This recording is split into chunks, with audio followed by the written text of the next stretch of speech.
మామిడి రైతు కన్నీరు పెడుతున్నాడు. ఉమ్మడి చిత్తూరు జిల్లాలో మామిడి ధరలు చరిత్రలో ఎన్నడూ లేని విధంగా దారుణంగా పతనమయ్యాయి. అత్యధిక ధరగ పలికే బంగినపల్లి లాంటి మేలు రకం కూడా కిలో 30 రూపాయలకు పడిపోయింది. ఇక ఇతర రకాల పరిస్థితి మరింత దయనీయంగా మారింది. పెట్టుబడులు కూడా రాక రైతులు వ్యాపారులు తీవ్రంగా నష్టపోతున్నారు. ఒకవైపు రైతులు కనీస గిట్టుబాటు ధర రాక అప్పుల పాలవుతుంటే, మరోవైపు ఇప్పటికే కొనుగోలు చేసిన వ్యాపారులు కూడా వాటిని అమ్ముకోలేక నష్టాల బారిన పడుతున్నారు. ఊహించని ధరల పతనంపై మరిన్ని డీటెయిల్స్ మా తిరుపతి నుంచి మా ప్రతినిధి వర్మ అందిస్తారు. వర్మ, చెప్పండి. చిత్తూరు జిల్లాలో మామిడి ధరలు రికార్డు స్థాయిలో పతనమయ్యాయి. ప్రస్తుతం నేను తిరుపతిలోని తిరుచానూరు మార్కెట్ యార్డు దగ్గర ఉన్నాను. ఇక్కడ నిత్యం వందల సంఖ్యలో ఇక్కడ రైతుల దగ్గర నుంచి వాహనాలు ఇక్కడికి తరలిస్తూ ఉంటారు. ఇక్కడ నుంచి సంబంధించి మార్కెట్ యార్డులో నిర్ణయించిన ధరల ప్రకారం కూడా ఇక్కడ కొనుగోళ్లు అమ్మకాలు అయితే నిత్యం జరుగుతూ ఉంటాయి. ముఖ్యంగా మామిడి సీజన్ వచ్చినప్పుడు పూర్తిగా మార్కెట్ కిటకిటలాడుతూ ఉంటుంది. అయితే ప్రస్తుతం ప్రపంచవ్యాప్తంగా యుద్ధ వాతావరణం నెలకొన్న నేపథ్యంలో ఎక్స్పోర్ట్ పూర్తిగా పడిపోవడంతో పూర్తిగా మామిడి ధర పతనమైన పరిస్థితి అయితే కనిపిస్తుంది. గతంలో ఎన్నడూ లేని విధంగా మామిడి ధర పూర్తి స్థాయిలో తగ్గిపోవడంతో రైతులు తీవ్ర ఇబ్బందులు అయితే పడుతూ ఉన్నారు. మొత్తం ప్రస్తుతం మనం చూస్తున్నాం, ఇక్కడ తాజా పరిస్థితి అయితే చూస్తున్నాము. ఇంతకీ మామిడి ధరలు, మామిడి వివిధ రకాలకు సంబంధించి ఈ ఏడాది పడిపోవడానికి కారణం ఏమిటి? మనతో పాటు మామిడికి సంబంధించి వ్యాపారులు ఉన్నారు. చెప్పండి, ఈసారి ఎందుకు మామిడి ధర ఇంత దారుణంగా పతనం అవడానికి కారణం ఏమిటి? ఈ ఫర్టిలైజర్స్ కాలానికి అనుగుణంగా ఈ ఫర్టిలైజర్ సప్లై చేయడం లేదు. వాళ్ళు వాళ్ళ సేల్స్ కోసం ఏదో ఒకటి అది ఇది చెప్పి ఇది బాగా వస్తుంది కొట్టండి, అది బాగా వస్తుంది కొట్టండి, ఇది మీరు సరిగ్గా కొట్టలేదు, దిగుమతి రాలేదు, మీరు సరిగ్గా కొట్టలేదు, కాయ నీట్గా రావడం లేదు, ఈ పద్ధతుల్లో వాళ్ళు చెప్పి వాళ్ళకి అది ఒకటి. రెండోది లేబర్ దొరకడం లేదు. మూడోది కాలం అనుకూలించలేదు.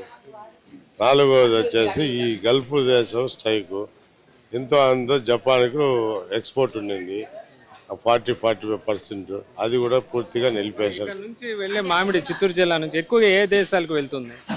యూపీ వెళ్తుంది, పంజాబ్ వెళ్తుంది, హర్యానా వెళ్తుంది, మహారాష్ట్ర వెళ్తుంది, మొత్తం 4-5 స్టేట్లకు వెళ్తుంది. ఇతర దేశాలు మహారాష్ట్ర, తమిళనాడు, కర్ణాటక, ఈ బయట గల్ఫ్ దేశాలు ఇరాన్ కానీ, ఇరాక్ కానీ, ఇరాక్, జపాన్ ఇటువంటి ఇక్కడ దానికి ఎక్స్పోర్ట్ పోతుంది. ఆ ఎక్స్పోర్ట్ పోయే క్వాలిటీ ఇప్పుడు మనకు రావడం లేదని పూర్తిగా బంద్ చేశారు. రెండోది బయట గల్ఫ్ దేశాలు ఈ గలాట్ల వల్ల, యుద్ధాల వల్ల పూర్తిగా ఆగిపోయింది. దానివల్ల ఏమైందంటే లాస్ట్ ఇయర్ చేసిన పల్పులో మొత్తం స్టాక్ ఉండిపోయింది వాళ్ళ దగ్గర. కొన్ని పోయిన వచ్చి సముద్రంలోనే కంటైనర్లు ఆగిపోయినాయి.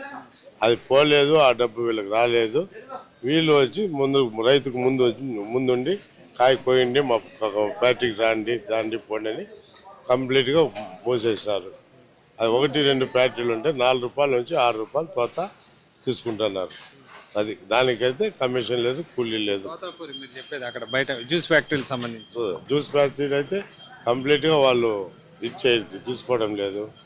రెండోది బ్రోకర్లు ఒకరిద్దరు వాళ్ళ ద్వారా 3 రోజులకు 10 టన్నులు 12 టన్నులు ఇట్లా మండి వాళ్ళని తోసుకోలేకుండా రెంటలు రాని తోసుకొని ఇట్లా బయట గల్ఫ్ ఈ బయట ఫ్యాక్టరీలకి పంపిస్తున్నారు. ఇప్పుడు ఎలా ఉందండి? ఇప్పుడు బెనిషా కానీ ఇప్పుడు మీరు నిత్యం రైతుల నుంచి కొనుగోలు చేస్తే ఉంటే 30 నుంచి 40 దాకా ఉందండి. బెనిషా క్వాలిటీ ఉంటే 30 దాకా 40 ఉంది. క్వాలిటీ లేదు, లావు వచ్చినాయి, అవి ఎక్స్పోర్ట్ బయట దేశాలకు పనికిరావు. దానివల్ల ఏమవుతుందంటే 15 నుంచి 20 రూపాయలు బెనిషా కానీ నడుస్తున్నాయి. ఈసారి కొత్తగా జపాన్ కానీ ఇతర దేశాలు క్వాలిటీ ప్రత్యేకంగా చూస్తున్నారు. వాళ్ళు క్వాలిటీ లేవు కాబట్టి బయట దేశాలకు పోవడం లేదు. జపాన్ ఆల్రెడీ ఎంత గల్ఫ్ యుద్ధాలు ఉన్నా కూడా జపాన్ పోతా ఉంది. ఇప్పుడు ఆ యుద్ధం వల్ల ఈ క్వాలిటీ రాని వల్ల జపాన్ కూడా పూర్తిగా నిలిపేసింది. ఇప్పుడు బెనిషా 30 రూపాయలు ధర పలుకుతుంది. గతంలో ఎంత ఉంది? గతంలో లాస్ట్ ఇయర్కి పోల్చుకుంటే సగానికి సగం అండి. లాస్ట్ ఇయర్ 40 రూపాయల నుంచి 70 రూపాయలు 80 రూపాయల దాకా వెళ్ళింది. ఈ సంవత్సరం క్వాలిటీ వచ్చి 30-35. అయితే మంగు మరక లావులు ఉంటే అవి 15 నుంచి 20 రూపాయలు నడుస్తున్నాయి.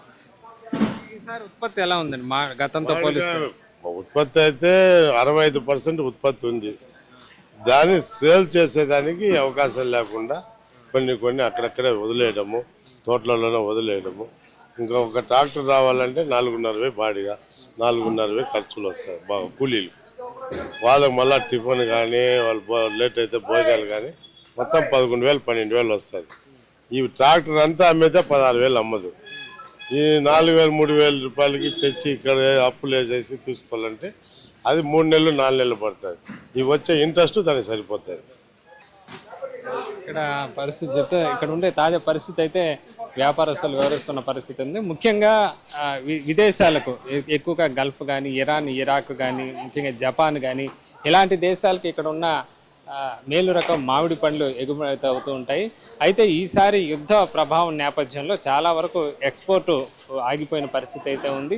అయితే జపాన్ లాంటి దేశాలు ఈసారి క్వాలిటీగా ఉన్న మామిడి పండ్లను మాత్రమే తాము కొనుగోలు చేస్తాము, భారత్ నుంచి వచ్చే మామిడి పండ్లకు సంబంధించి కొన్ని ఆంక్షలు విధించిన నేపథ్యంలో ఈ జపాన్కి ఎగుమతి అవ్వాల్సిన మామిడి పండ్లు కూడా చాలా వరకు ఆగిపోయిన పరిస్థితి అయితే ఉంది. ఇందులో భాగంగానే ధర పతనం అవడానికి ఇదో కారణంగా చెప్తున్నారు. మరొకటి ఏదైతే ముఖ్యంగా అటు రైతులే కాదు వ్యాపారులు కూడా నష్టపోతున్నామని చెప్పి కూడా చెప్తున్నారు. ఎందుకంటే రైతు దగ్గర ముందుగానే ఒక తోట మొత్తం పూత దశలోనే వ్యాపారులు కొనుగోలు చేసే వాళ్ళు ఉంటారు. అయితే ఆ తర్వాత మారిన పరిస్థితుల నేపథ్యంలో ధర పతనం అవడంతో వ్యాపారులు కూడా నష్టపోయిన పరిస్థితి అయితే ఉందన్నట్లుగా కూడా చెప్తున్న పరిస్థితి అయితే ఉంది. చిత్తూరు ప్రస్తుతం ఇక్కడ మామిడి ధరలు పతనం అవడానికి ప్రస్తుతం దారి తీసిన పరిస్థితులుగా చెప్పుకోవచ్చు. కెమెరామెన్ అరుణ్తో వర్మ, 9+